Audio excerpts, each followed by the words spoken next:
Guys, ഇന്ന് നമ്മളിവിടെ നോക്കാൻ പോകുന്നത് എങ്ങനെയാണ് നമ്മുടെ സിസ്റ്റത്തിൻ്റെ ഡ്രൈവ് പാർട്ടീഷൻ ചെയ്യുക എന്നുള്ളതാണ്. നമ്മൾ ചില സമയത്ത് OS ഇൻസ്റ്റാൾ ചെയ്യുന്ന സമയത്ത് ചിലപ്പോൾ നമുക്ക് പാർട്ടീഷൻ ചെയ്തിട്ടില്ല എന്നുണ്ടെങ്കിൽ OS വെച്ചിട്ട് എങ്ങനെയാണ് ആ ഡ്രൈവ് പാർട്ടീഷൻ ചെയ്യുക എന്നുള്ളതാണ് ഞാൻ എൻ്റെ ലാപ്ടോപ്പിൽ കാണിച്ചു തരാൻ പോകുന്നത്. അതിനുവേണ്ടി ഞാനിപ്പോൾ ദിസ് PC ഒന്ന് ഓപ്പൺ ചെയ്ത് കഴിഞ്ഞാൽ നിങ്ങൾക്ക് ഇവിടെ കാണാൻ പറ്റും. എൻ്റെ ഡ്രൈവ് ആകെ ഒരു ഡ്രൈവ് മാത്രമേ കാണൂ, C ഡ്രൈവ് മാത്രമേ കാണുന്നുള്ളൂ. ഇതെൻ്റെ ഒരു 256 GB വരുന്ന ഒരു SSD ആണ്. അതിനകത്ത് ഒരു പാർട്ടീഷൻ മാത്രമേ ചെയ്തിട്ടുള്ളൂ. അതായത് OS ചെയ്ത സമയത്ത് വേറെ പാർട്ടീഷൻ ഒന്നും ചെയ്തിട്ടില്ല. അപ്പോൾ ഇതിനകത്ത് നിന്ന് ഒരു 50 GB എങ്ങനെ വേറൊരു പാർട്ടീഷൻ, ഒരു D ഡ്രൈവ് പാർട്ടീഷനിലോട്ട് മാറ്റുക എന്നുള്ളതാണ് ഈ ഒരു വീഡിയോയിൽ നമ്മൾ കാണിക്കാൻ പോകുന്നത്.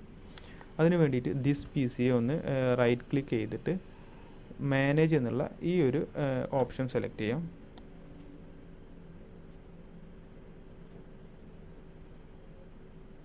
അപ്പോൾ ഇങ്ങനെ ഒരു ബോക്സ് ആയിരിക്കും ഓപ്പൺ ആയിട്ട് വരുന്നുണ്ടാവുക. അതിനകത്ത് നമ്മൾ സ്റ്റോറേജിൻ്റെ അണ്ടറിൽ വരുന്ന ഡിസ്ക് മാനേജ്മെൻറ്റ് എന്നുള്ള ഈ ഒരു ഓപ്ഷൻ സെലക്ട് ചെയ്ത് കഴിഞ്ഞാൽ നമ്മൾ ഡ്രൈവിൻ്റെ ടോട്ടൽ സ്പേസും അതേപോലെ നമ്മുടെ ആ ഒരു ഇപ്പോൾ ഉള്ള ഡ്രൈവും ഏതാണെന്നുള്ളത് കാണിക്കും. അപ്പോൾ നമുക്ക് ചെയ്യേണ്ടത് ഈ C ഡ്രൈവിൻ്റെ നിന്നാണ് വേറെ 50 GB നമുക്ക് ഇതിലോട്ട് മാറ്റേണ്ടത്. അതിന് വേണ്ടിയിട്ട് ഞാൻ ഇതിനെ ജസ്റ്റ് ക്ലിക്ക് ചെയ്ത് റൈറ്റ് ക്ലിക്ക് ചെയ്തിട്ട് സ്വിംഗ് വോളിയം എന്നുള്ള ഈ ഒരു ഓപ്ഷൻ സെലക്ട് ചെയ്യുന്നുണ്ട്.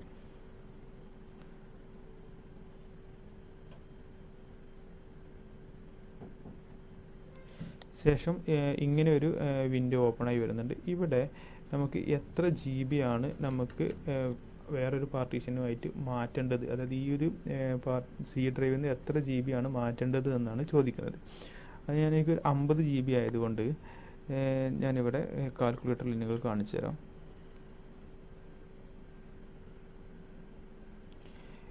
നമുക്ക് എത്ര GB ആണോ മാറ്റേണ്ടത് അതിനെ 1024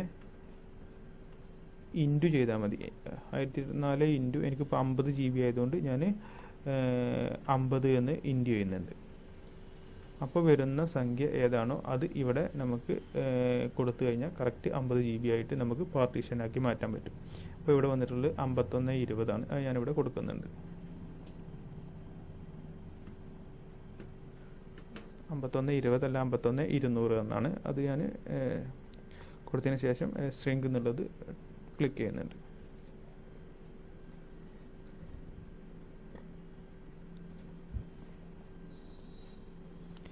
പിന്നെ എനിക്ക് ഇവിടെ കാണാൻ പറ്റും 50 GB അൺഅലോക്കേറ്റഡ് സ്പേസ് ആയിട്ട് മാറിയിട്ടുണ്ട്. നമുക്കിതിനെ അലോക്കേറ്റ് ചെയ്യണം. അതിന് വേണ്ടിയിട്ട് വീണ്ടും റൈറ്റ് ക്ലിക്ക് ചെയ്തിട്ട് ന്യൂ സിമ്പിൾ വോളിയം എന്നുള്ളത് ക്ലിക്ക് ചെയ്യുക.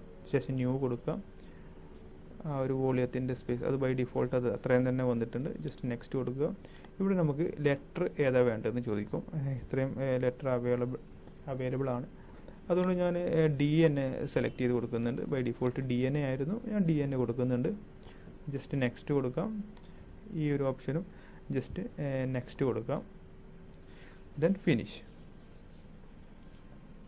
യെസ്, ഫിനിഷ് ചെയ്തപ്പോൾ തന്നെ ആ ഒരു ഡ്രൈവ് ഇവിടെ ഓപ്പൺ ആയി വന്നിട്ടുണ്ട്. ഇപ്പം നമുക്കിവിടെ കാണാൻ പറ്റും ഒരു ന്യൂ വോളിയം D എന്ന് പറഞ്ഞിട്ടുള്ള ഒരു 50 GB ഒരു വോളിയം ഇവിടെ ക്രിയേറ്റ് ആയിട്ടുണ്ട്.